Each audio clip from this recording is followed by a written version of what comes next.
Yang saya hormati, Wali Kota Semarang, Dr. Hendrar Prihadi, sahabat kita Agung Ridlo, Gunoto Sapari, dan teman-teman Satu Pena Jawa Tengah, hadirin sekalian.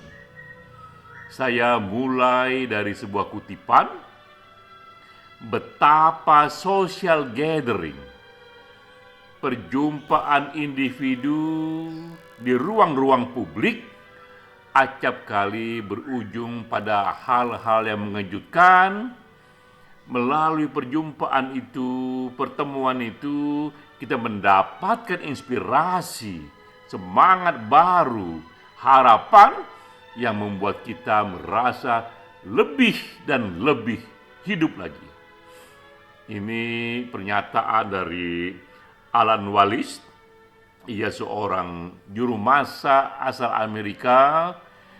Ia menyatakan ini karena ia melihat beberapa pertemuan yang ia hadir ternyata memberikan inspirasi bagi mereka yang berjumpa. Karena itulah penting bagi sebuah kota, bagi sebuah wilayah untuk menyediakan sejenis alun-alun, ruang publik yang memungkinkan warga kota untuk berjumpa kapanpun, karena perjumpaan itu, social gathering itu, membuat warga kota akan merasa lebih hidup lagi. Ini pengantar untuk kita masuk ke tema percakapan kita kali ini, dialog kebudayaan, kembalinya alun-alun Semarang. Peran saya di sini memperkaya diskusi dengan menunjukkan referensi dalam sejarah. Betapa alun-alun atau sejenis alun-alun, ruang publik yang pernah ada dalam sejarah, dan betapa kontribusinya bagi pertumbuhan ilmu pengetahuan, filsafat, dan budaya. Melalui referensi ini, kita dapatkan satu insight bagaimana alun-alun di kota Semarang ataupun alun-alun di wilayah lainnya harus kita arahkan. Saya mulai dulu di sini dengan alun-alun yang dikenal dengan nama Greek Agora. Ia berdiri tahun 600 sampai 480 sebelum Masehi. Jadi kita lihat ini alun-alun salah satu yang paling tua yang dicatat sejarah, luasnya pun 12 hektar. Ia berada di Yunani. Apa yang penting di sini? Di alun-alun inilah, di agora inilah dicatat para filsuf seperti Plato dan Aristoteles berjumpa banyak orang, juga berdiskusi dengan para muridnya. Jadi di era itu dikenang alun-alun betapa ikut memperkaya, memperdalam tradisi filsafat di sana, karena ia memberikan space, memberikan ruang publik bagi banyak warga negara berjumpa dan bertemu dengan the great minds yang mendiskusikan hal-hal penting dalam hidup. Tidak hanya soal filsafat, di Agora juga dikenal inilah tempat pertama dipraktikkannya demokrasi, karena di alun-alun itulah banyak sekali para senator, para pemimpin yang berorasi. Mereka menarik perhatian warga negara, menceritakan jika ia dipilih menjadi senator, apa yang akan ia kerjakan buat kota itu, buat warga saat itu. Dan itulah kemudian awal terbentuknya kultur demokrasi di Yunani, dan kultur demokrasi itu sekarang ini mendominasi sistem politik modern. Di Agora juga dikenal di alun-alun itu tempat pertama dipercakapannya, diperbincangkan di sana aneka ilmu pengetahuan, matematika, ilmu pengobatan. Dicatat di sana ada Hippocrates yang disebut the father of modern medicine, yang menceritakan aneka penemuannya di bidang medicine dan menjadikan ruang publik di sana yang di Agora sana untuk bercakap, berjumpa dengan para ahli lainnya, memperdalam temuannya. Juga kita kenal di sana ada Pitagoras yang menemukan matematika. Betapa alun-alun di sana ikut memberikan ruang, memfasilitasi tumbuhnya ilmu pengetahuan. Nah, tidak hanya di Agora, kita pun juga mengenal Roman Forum di Roma. Ini luasnya 2 hektar, lebih kecil dari yang tadi, yang berdirinya 800 sebelum Masehi hingga 608 setelah Masehi. Roman Forum ini pun dicatat alun-alun yang efeknya bagi sejarah luar biasa. Karena di sini, di alun-alun ini prosesi kemenangan militer di Roma itu diselenggarakan. Berbeda dengan Yunani yang kuat tradisi filsafatnya, di Roma ini tradisi kerajaan yang acap kali melakukan aneka penaklukan militer. Nah, setiap kali penaklukan itu terjadi, mereka rayakan, mereka buat prosesinya di alun-alun itu, di Roman Forum itu. Dan juga di Roman Forum itu dikenal tempat pertama berlangsungnya pertandingan gladiator.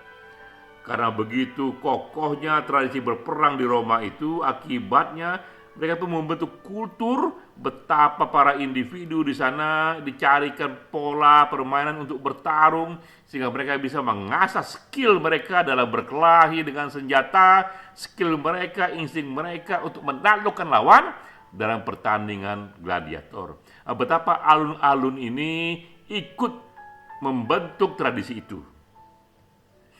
Dan juga di Roman Forum itu karya seni, patung tokoh-tokoh penting dipamerkan, dan alun-alun ini juga menjadi satu fasilitas tempat seni itu dipamerkan yang mendorong kreasi seni para warga di sana, karena mereka saling melihat. Ada sejenis galeri yang ditunjukkan di alun-alun itu. Dan juga di Roman Forum terkenal di sini pidato dari Mark Antony ketika ia melepas jasad Julius Caesar yang dibunuh oleh Brutus, oleh orang dekatnya sendiri. Mark Antony pidato juga di alun-alun ini, dan peristiwa ini direkam, dituliskan oleh Shakespeare, diabadikan dalam karya teaternya.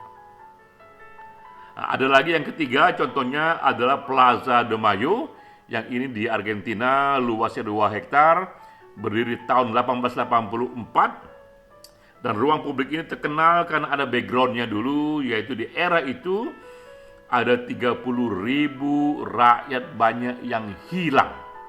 Tepatnya dihilangkan secara paksa akibat berlakunya rezim militer yang diktatur, junta militer yang disebut di sana adalah Dirty War.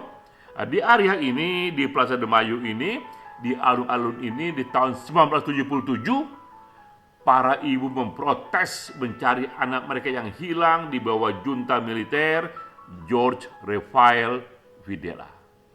Begitu hebohnya peristiwa ini karena para ibu membawa spanduk, membawa poster, kadang mereka menangis, mereka mencari di manakah anak kami kau sembunyikan. Mereka adalah anak-anak yang punya idealisme, mengapa mereka kalian bunuh, mengapa mereka hilang. Peristiwa gerakan emak-emak di Plaza de Mayo ini menjadi historik, dan alun-alun Plaza de Mayo dianggap ikut memberi kontribusi bagi tumbuhnya ekspresi politik masyarakat. Dan sekarang kita tahu aksi emak-emak di alun-alun ini di Plaza de Mayo sudah mendunia, bahkan juga menginspirasi ke Indonesia dengan lahirnya aksi Kamisan di Indonesia. Di Indonesia pun sudah 15 tahun aksi Kamisan ini berlangsung. Para emak-emak, ibu-ibu, juga warga kota lainnya, mereka protes dengan memakai payung hitam mencari keluarga yang hilang. Ini ruang publik keempat yang juga penting, alun-alun yang juga penting adalah Times Square, New York, yang berdiri di Amerika tahun 1904.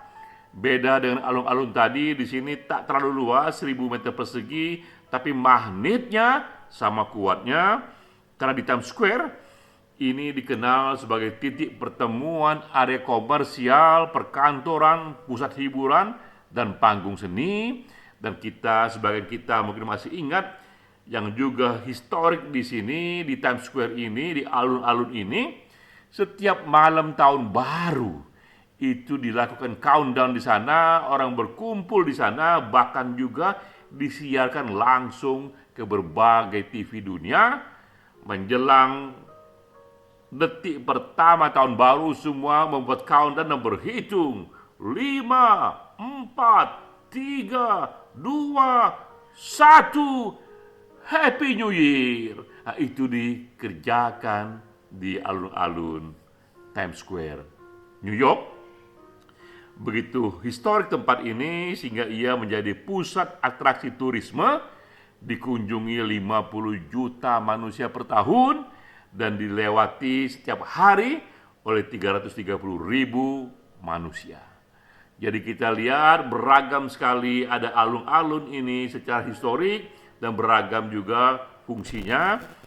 Dan kita kembali ke topik utama kita, memberdayakan alun-alun di kota Semarang ataupun di wilayah lainnya. Inilah 4 hal yang bisa menjadi arahan berdasarkan 4 referensi alun-alun yang historik di dunia. Pertama, di alun-alun itu kita arahkan terjadinya di sana percakapan budaya dan ilmu pengetahuan yang memfasilitasi warga negara memperkaya wawasannya seperti terjadi di Greek Agora. Atau kedua, di sana alun-alun juga diberikan satu fasilitas agar bisa diselenggarakan di sana aneka pameran seni, galeri seni, dan juga tempat dinyatakannya program unggulan.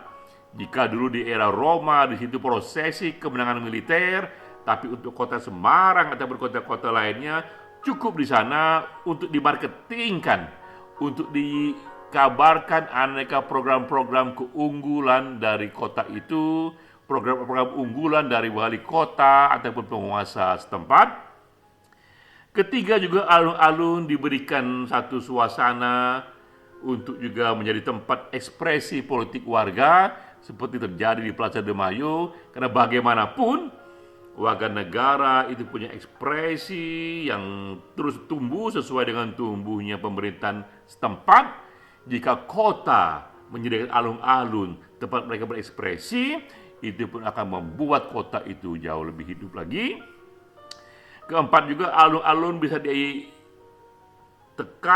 untuk juga menjadi pusat atraksi turisme, sehingga makin banyak orang datang ke sana, ke kota itu, karena di sana ikut dipertunjukkan, dipamerkan aneka keunikan dan atraksi budaya-budaya lokal dan karya-karya seniman lokal.